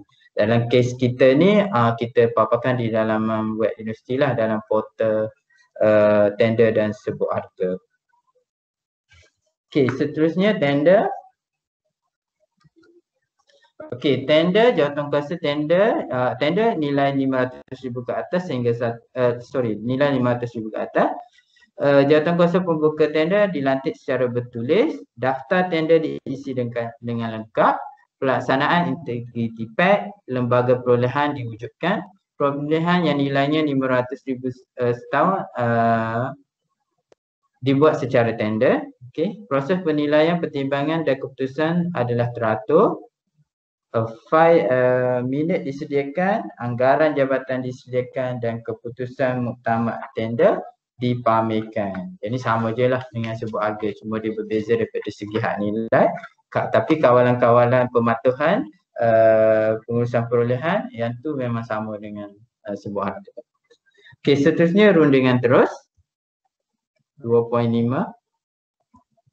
Perolehan secara rundingan terus mendapat kelulusan pembendaraan atau lembaga pengarah. Macam saya cakap tadi lah, untuk kelulusan sebarang pengecualian daripada tata cara perolehan selain daripada 15 yang saya senaraikan tadi, yang tu perlu untuk sumber dalaman lembaga pengarah boleh luluskan, untuk lain untuk sumber kerajaan pembendaraan sahaja yang dibenarkan. Proses penilaian dan pertimbangan adalah teratur dan minit mesyuarat keputusan rundingan terus disediakan dan difailkan lah. Kebiasaannya rundingan terus ni untuk yang 15 item yang saya senaraikan tadi dan rundingan terus bagi perolehan-perolehan lain, dia akan ada proses rundingan harga lah. Proses rundingan harga tu perlu teratur lah, kena sediakan minit, kena ada keputusan, kena ada persetujuan secara bertulis hasil mesyuarat tu antara pembekal dan pihak universiti. Maksudnya dengan kata lain perlu ada satu borang keputusan perlu ditandatangani oleh kedua-dua pihak. Jadi yang detail tu boleh baca dalam perkeliling nantilah. Okey, yang terakhir pengurusan kontrak. Okey, pengurusan kontrak. Okey, semua kontrak didaftarkan. Kalau tuan-puan boleh recall balik, kita ada keluarkan satu arahan untuk semua PTJ mewujudkan daftar kontrak di peringkat perolehan. Spesifik dia ialah daftar kontrak untuk perolehan lah. Jadi perlu ada daftar di peringkat PTJ. Dalam pengurusan kontrak ni, bila auditor buat sama ada audit dalam ataupun audit di luar, dia dalam aspek atau pematuhan pengurusan kontrak, pertama sekali yang dia akan minta ialah kontrak, daftar kontrak. Di peringkat PTJ perlu ada daftar kontrak dan diselenggaralah, maksudnya diupdate lah dan dikemaskini untuk tujuan pematuhan. Sebenarnya daftar kontrak tu tujuan utama dia sebagai rujukan dan pemantauan bayaran. Okey, kontrak ditandatangani macam yang saya streskan tadi, hanya pegawai yang diberi kuasa sahaja yang boleh menandatangani kontrak. Dan sebab mana-mana pegawai yang menandatangani kontrak tanpa ada penurunan kuasa adalah menjadi kesalahan. Okey, syarat kontrak disemak dan diluluskan oleh PUU. Yang ni memang memang kita amalan kita pun memang sebarang kontrak memang kita akan melalui PUU lah. Bond pelaksanaan dikenakan. Okey, yang ni ada syarat-syarat tertentu yang mana kita letak dalam SST, yang mana perlu bond, yang mana tak ada perlu bond lah. Okey, cuma di peringkat PTJ, bila dah yang tu di peringkat pejabat bendahari akan tentukan yang mana bond, yang mana tak bond. Cuma yang peringkat PTJ kena ambil maklum bahawasanya untuk pelepasan bond tu dia kena ambil maklum lah. Sebab bond yang dilepaskan kita akan dapatkan persetujuan daripada PTJ mengikut syarat-syarat tertentu lah. Okey, seterusnya kontrak ditandatangani dalam tempoh 4 bulan lah. Yang macam saya cakap tadi, yang ni memang menjadi isu di audit di UMK lah. Kontrak lebih daripada 4 bulan. Okey, klausul pencegahan rasuah dimasukkan dalam kontrak. Tiada perolehan bahkan melebihi kontrak yang ditetapkan dalam kontrak terlibat. Tindakan ni tindakan diambil terhadap kontraktor yang mana tidak mematuhi syarat-syarat sama ada SST ataupun kontrak lah. Perlu ada tindakan. Contohnya kalau dia lebih daripada tempoh bekalan. Contohnya dalam perolehan bekalan, kalau lebih tempoh bekalan daripada yang ditetapkan asal, perlu ada action daripada peringkat PTJ dan juga di peringkat universiti lah. Surat amaran sehinggalah ke peringkat denda lah sekiranya perlu. Tapi perlu ada tindakan. Okey, dan seterusnya yang terakhir. Yang ni ialah peraturan dan prosedur yang berkaitan dengan perolehan. Okey. Dia sebenarnya untuk peraturan dan perolehan tu bermula dengan akta lah. Akta keuangan.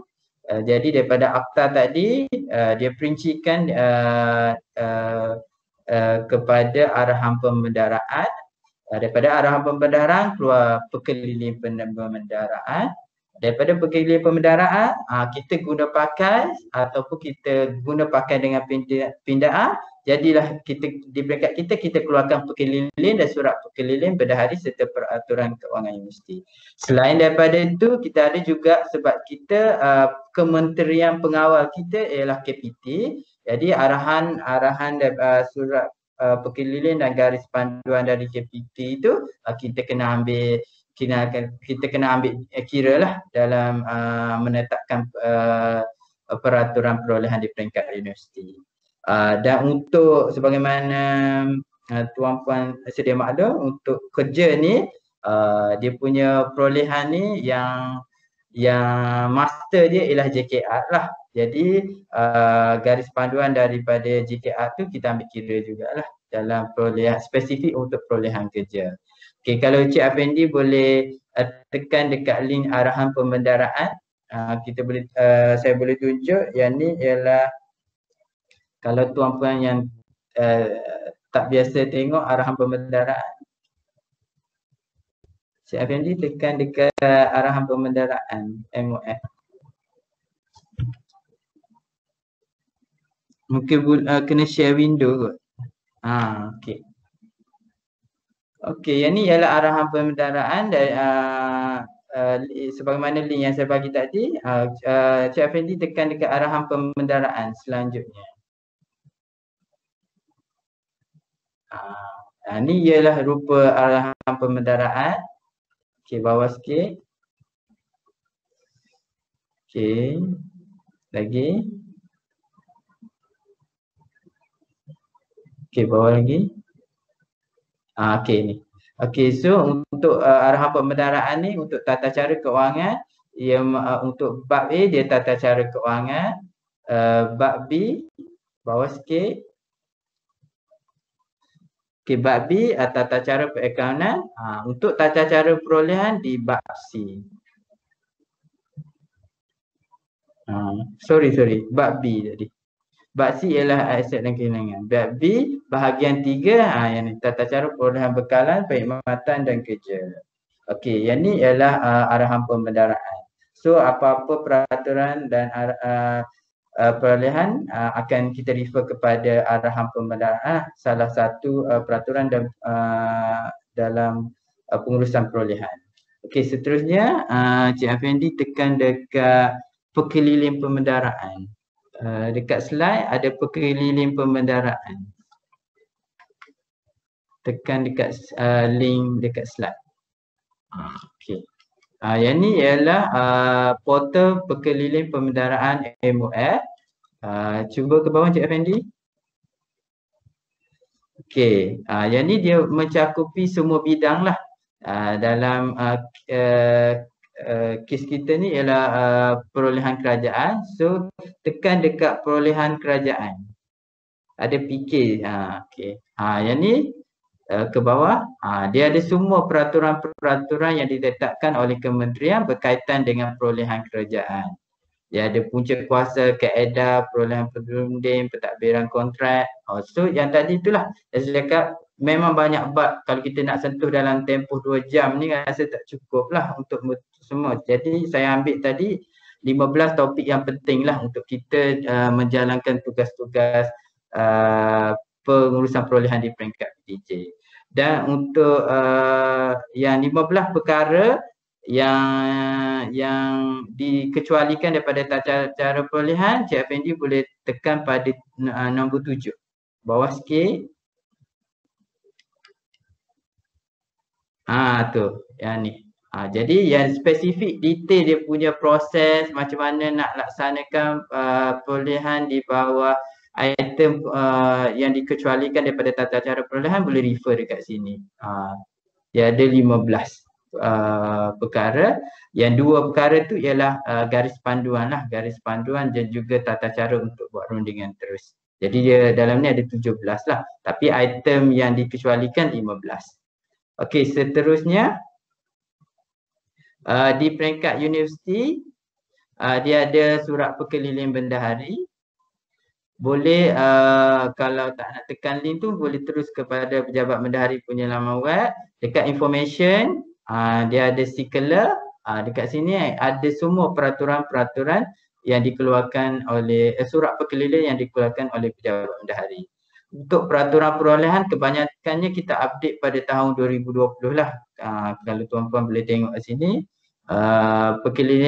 Surat perkeliling pejabat bendahari bilangan 1, bilangan untuk tata cara tu bilangan 9, bilangan 10.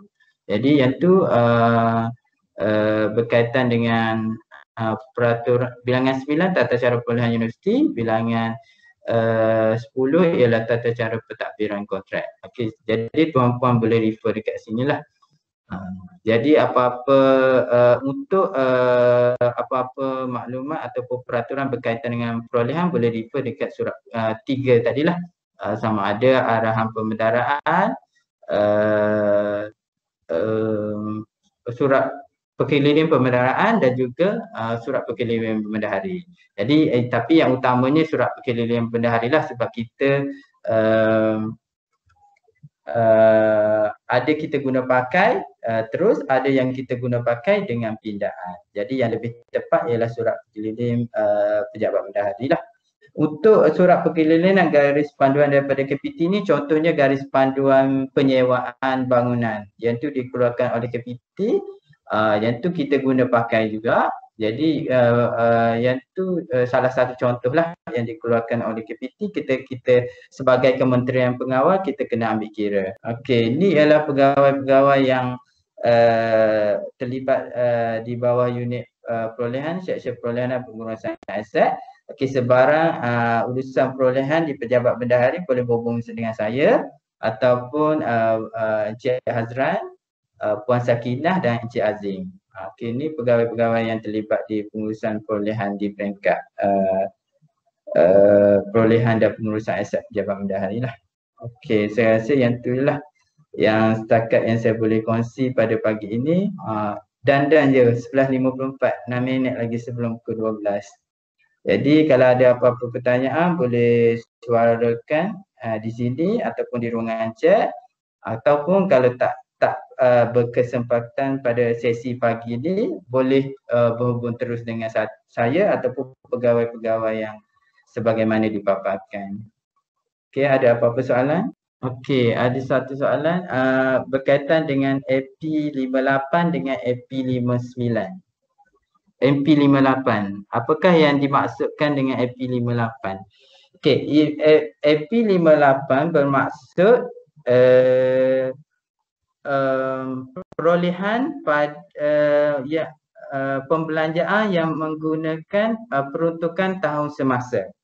Maksudnya kita buat perolehan pada tahun, contohnya secara laymannya perolehan pada tahun 2020.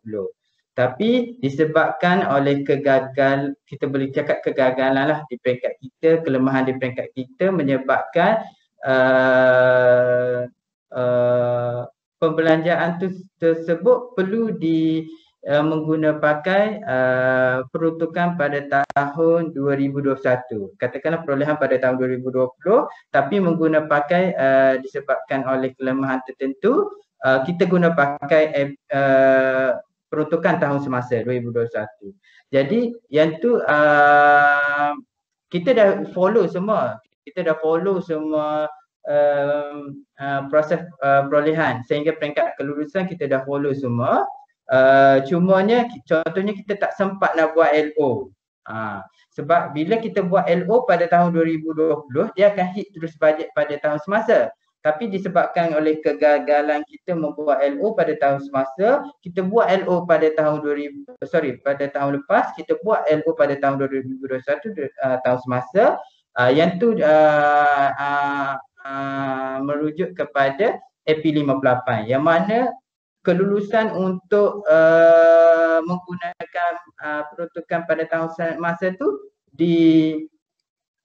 dibawa untuk kelulusan naik chancellor lah. Okay, contoh lain ialah macam claim untuk tuntutan perjalanan. Tuntutan perjalanan pada tahun 2020, contohnya bulan Februari. Tapi kita hantar kepada pejabat bendahari tahun 2021 dan minta untuk dibayar. Jadi benda-benda macam tu kelulusan dia perlu daripada naik chancellor lah di bawah AP58.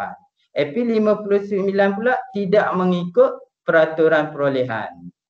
Yang tu akan discharge di bawah AP59 lah yang akan masuk dalam jawatankuasa siasatan dan proses-proses yang terlibat lah. Okey. Saya harap menjawab soalan daripada Tuan Muhammad.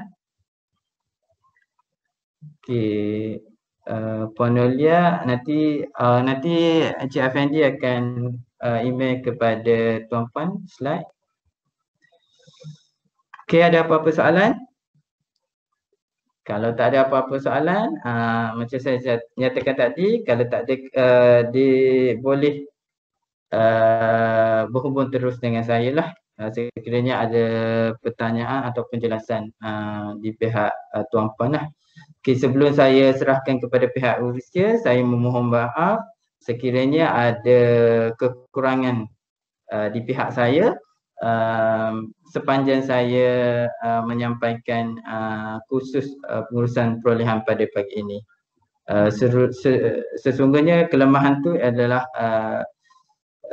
di pihak saya sendirilah.